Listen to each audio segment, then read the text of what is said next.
تو دوستوں چلتے ہیں ایک اور پراسرار واقعے کی طرف جو میرے پیارے دوست وقاص احمد نے UK سے بھیجا ہے۔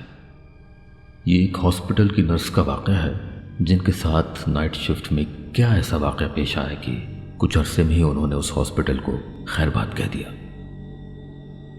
یہ کہانی ایلیسن نامی خاتون کی ہے جن کا تعلق برسٹل ویلز UK سے ہے۔ وہ کہتی ہے کہ میں برسٹل 1992 میں شفٹ ہوئی اور بعد ازاں وہاں ایک مقامی ہاسپٹل میں ایز اے نرس جوائن کر لیا۔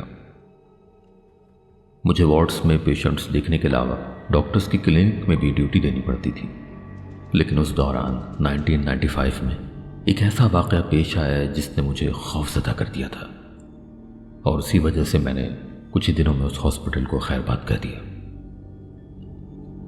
وہ ایک بہت سرد رات تھی۔ میری اس رات نائٹ شفٹ تھی۔